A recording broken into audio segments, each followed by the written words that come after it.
In the Everglades, the alligators are getting skinny. Not all of them, not everywhere, but enough that the people who study them are worried. Researchers who catch, weigh, and measure these animals keep finding gators that are underweight for their length, thin, and invisibly poor condition, in a place that is supposed to be the closest thing to an alligator paradise on the planet. A vast, warm, subtropical wetland, the largest of its kind in the country. This is where the American alligator should be fat, thriving, and utterly dominant. Instead, in parts of it, the apex predator is quietly running on empty. So something is wrong in the Everglades, and everyone already knows exactly who to blame. The Burmese python, the giant invasive snake that escaped into South Florida, grew to monstrous sizes and became the most famous environmental villain in America. You have seen the headlines and the hunts and the photos of pythons swallowing things they have no business swallowing, including, occasionally, alligators. It is the perfect suspect. It is enormous, it does not belong here, and it is genuinely doing terrible damage. So case closed, right? The snakes are eating the gators. Except that is not what the science says. When biologists actually dug into why the Everglades alligators are struggling, the pythons turned out to be, at most, a supporting character. The thing that is really draining the life out of these animals is not a monster from another continent. It is quieter, it is invisible in a photograph, and it was built on purpose, by us, decades ago. And once you see it, you cannot unsee it, because it explains almost everything wrong with the Everglades, not just the gators.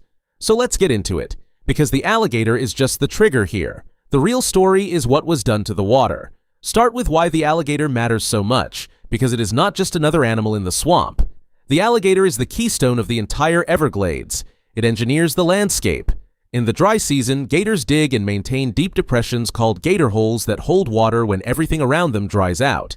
And those holes become life rafts for fish, turtles, birds, and insects, keeping whole stretches of the ecosystem alive until the rains return. Where the alligator thrives, the Everglades thrives. And that relationship is exactly why scientists treat the alligator as an indicator species, a living gauge.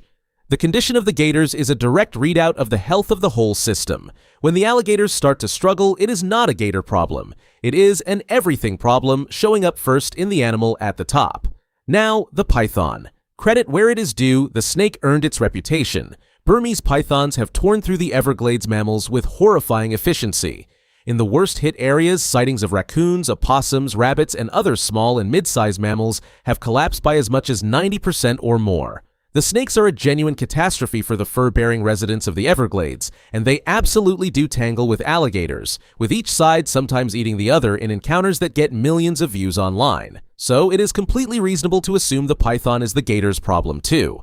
But here is the detail that breaks the theory.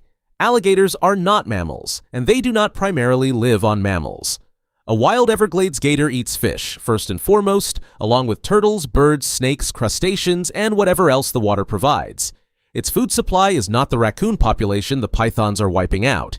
Its food supply is the water itself, and everything the water grows. So if the gators are starving, the question is not really about a snake at all. The question is about what happened to the fish. And to answer that, you have to look at how the Everglades actually works, and the enormous invisible thing that was done to it in the last century.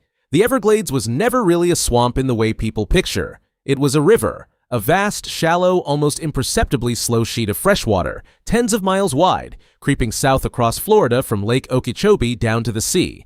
A river of grass. And the entire web of life in it, especially the fish, evolved around the natural rhythm of that flow, the wet season filling the marsh and the dry season slowly shrinking it. That drying is the key. As the dry season concentrates the water down into pools and gator holes, it concentrates the fish along with it, packing them into shrinking spaces until they are dense enough for a big predator to feed efficiently. The alligator's whole feeding strategy is built around that annual concentration. It waits for the water to do the work of gathering its dinner, and in a good year, it works beautifully. The marsh dries down on schedule, the fish crowd into the gator holes and the last deep pools, and a big alligator barely has to move to eat its fill, while what looks like every wading bird in South Florida shows up to the same buffet. The whole spectacular productivity of the Everglades, the clouds of herons and storks and roseate spoonbills, runs on that annual concentration of prey. The gator is not just a lucky beneficiary of it. By digging and defending the holes that hold the last of the water, it is one of the animals that makes the whole thing happen in the first place. Then, in the middle of the 20th century, humans replumbed the entire thing. To drain land for farms and cities and to control floods, the Army Corps of Engineers carved the Everglades into a giant machine, more than 1,000 miles of canals, levees, pumps, and floodgates, all designed to move water where people wanted it, when people wanted it. And it worked for the people. It also shattered the natural rhythm the whole ecosystem was built on. The water no longer rises and falls on nature's schedule. It rises and falls on a human one, released and held back according to flood control and water supply for millions of residents. And when that artificial timing goes wrong for the marsh, the dry season concentration of fish that the gators depend on does not happen properly. The prey does not pack in, the pools come and go at the wrong times. And the apex predator, sitting at the end of that chain, simply cannot get enough to eat. The skinny gator is not the victim of a snake. It is the victim of a water schedule. That is the real killer, and it comes in 3 escalating parts, because the plumbing was only the beginning. The first part is that broken hydrology, the timing, and the depth of the water, and it is the biggest single driver. The alligator's body condition tracks the water almost like a stock chart. Get the depths and the timing right, closer to the natural flow, and the gators recover. Get them wrong, too dry at the wrong time, too deep at another, and the animals decline. Their nesting drops, their weight drops. This is why researchers can use them as a gauge in the first place. Every thin gator is a sentence written in the language of water management, and it is not saying anything good about how the system is being run. And the pattern is remarkably consistent.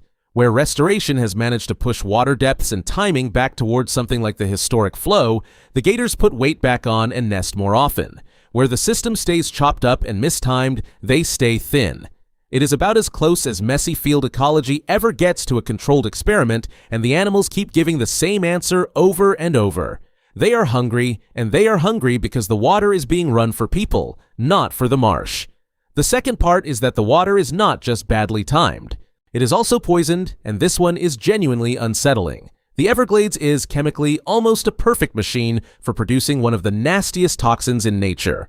Mercury drifts down out of the atmosphere and settles into the wetland, and the specific conditions of that marsh are ideal for bacteria to convert it into methylmercury, the form that builds up in living tissue. From there, it climbs the food chain, concentrating at every step, from the tiny organisms to the fish to the animal that eats the most fish of all. The alligator, sitting at the very top, ends up carrying some of the highest mercury loads of any population anywhere.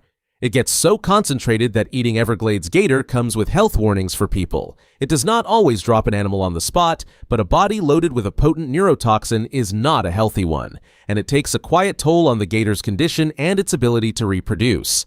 If you are enjoying watching the famous villain get cleared while the boring bureaucratic one turns out to be the real monster, subscribe, because that is the whole job of this channel. We take the story everyone thinks they know and follow it down to the part where the actual culprit is a canal. And you will want the third part because it is the one that turns a management problem into something that may not be fixable at all. The third part is the sea. The same drainage project that starves the marsh of properly timed freshwater also lowered the freshwater pressure holding the ocean back. And now, with the sea steadily rising, saltwater is pushing inland underneath and into the southern Everglades, creeping up into marsh that used to be reliably fresh. This matters enormously for the alligator because the alligator is a freshwater animal. Unlike the American crocodile, which shares South Florida and handles saltwater comfortably, the gator has no salt glands and cannot live in the salty coastal zones for long. There is already a grim natural signal of this playing out. Along the southern edge of the Everglades, the freshwater sawgrass is slowly giving way to salt-tolerant mangroves as the sea works its way in, a boundary that has been marching inland for decades. Everything on the gator's side of that line is freshwater habitat, and the line keeps creeping the wrong way. The American crocodile, the gator's salt-tolerant cousin, can simply follow the coast and adapt. The alligator cannot. It needs the fresh interior, and the fresh interior is exactly the thing being lost. So as the freshwater Everglades gets drained from the inside and salted from the outside, the actual livable world for an alligator is being squeezed from 2 directions at once. The place is being made smaller and less hospitable to the very animal that built and maintains it, and no amount of hunting pythons does a single thing to stop it. And this is where the whole misdirection becomes almost tragic, because the attention and the money and the outrage keep flowing toward the snake. The python is dramatic, it is visible, it makes for an incredible thumbnail, and hunting it feels like doing something. Meanwhile, the thing actually hollowing out the Everglades apex predator is a 70-year-old engineering decision and a slowly rising ocean, neither of which fits neatly into a nature documentary showdown. Study after study keeps finding the same thing. The gators track the water, fix the water closer to its natural flow, and they start to come back. Leave it broken, and they keep thinning out quietly, while everyone stares at the snake. And you can understand why the snake wins the spotlight. There is nothing cinematic about a water control schedule. Nobody can organize a thrilling public hunt for a canal, and no politician ever cut a ribbon for adjusting the timing of a floodgate. A 20-foot python hauled out of the sawgrass, on the other hand, is a photograph, a news segment, a satisfying sense of a battle being fought and occasionally won. So the python soaks up the cameras and a healthy share of the funding, while the slow, unglamorous, genuinely decisive problem grinds along in the background with far less applause. It is the classic trap. The visible enemy gets the war. The invisible one gets the ecosystem. And that is not a knock on the python hunters, who are doing real and necessary work against a real and genuinely awful invader. It is just that removing snakes and saving the alligator turned out to be two completely different projects, and only one of them makes the evening news. There is a fix underway, in theory. It is one of the largest and most expensive ecosystem restoration efforts ever attempted, a multi-decade, multi-billion-dollar plan to partly unbreak the plumbing and send more water south the way it used to go. Whether it moves fast enough to matter against the clock of a rising sea is a genuinely open question. Because here is the bind. Restoring the flow means somehow sending more clean fresh water south, through a landscape that is now crowded with farms, sugar fields, and millions of people who also want that water and definitely do not want back the floods it used to bring. Every drop rerouted to the marsh is a drop that someone else was counting on. So the fix is not just expensive and slow, it is a permanent negotiation against the needs of everyone who moved in after the swamp was drained.